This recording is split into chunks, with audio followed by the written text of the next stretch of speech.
tanah Arab dah menghijau. Adakah tahun ini akan berlaku kiamat? Okey, penting ni, dengar sampai habis. Pertama, Nabi SAW pernah bersabda, tidak akan berlaku kiamat sehingga banyaknya harta perbendaharaan, sehingga apabila seorang lelaki hendak mengeluarkan zakat daripada hartanya, maka tidak ia temukan seorang pun yang mahu menerimanya. Dan apabila kembalinya bumi Arab menghijau dengan sungai-sungai yang mengalir. Hadis riwayat Muslim. Hadis ini sahih. Tapi kita tak boleh tafsir hadis ni sesedap hati kita, kemudian meramal-ramal dengan cara yang salah, dan akhirnya menakut-nakutkan orang dengan tafsiran yang salah. Dengar apa maksud hadis ni yang sebenar. Pertama, Nabi SAW bagi tahu tentang antara tanda kecil kiamat. Ada banyak tanda kecil kiamat sebenarnya. Ada yang telah terjadi, ada yang sedang terjadi, dan ada yang belum terjadi.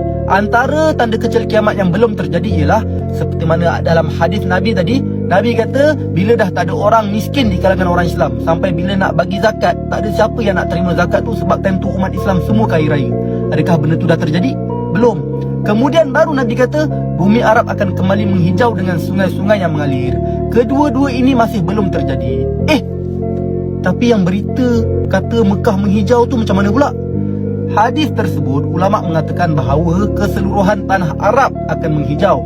Sedangkan yang berlaku sekarang hanyalah sebahagian tanah Arab saja. Dan hadis itu juga bagi tahu bahawa hijaunya tanah Arab itu bersifat kekal, bukan sementara. Tapi fenomena hijau yang berlaku sekarang ni adalah bersifat sementara, seperti yang terjadi pada tahun-tahun sebelum ni. Contohnya tahun 2018 pernah viral juga, tahun 2020 pernah viral juga tanah Arab menghijau. Pernah terjadi juga sebelum ni. Tapi lepas tu kering balik, kontang balik. Ianya bukan bersifat kekal dan bukan keseluruhan tanah Arab. So, hati-hati dalam nak sampaikan peringatan pada orang tentang kiamat. Sebab bila kita salah tafsir hadis, ditambah pula dengan kita meramal, tahun ni kiamat, tahun ni Imam Mahdi turun, tahun ni Dajjal muncul. Walaupun niat kita baik, tapi kita berdosa sebab berdusta atas nama Nabi. Akhirnya orang tak berubah pun. Apa yang akan terjadi? Orang akan anxiety, orang akan takut, orang akan putus asa untuk berubah.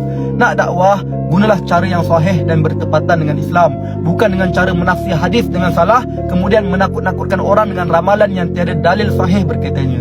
Apapun sahabat sekalian, berubahlah sekarang. Jangan tunggu dah kiamat baru nak berubah. Okey? Wallahualam. Sebarkan video ini andai bermanfaat. Assalamualaikum.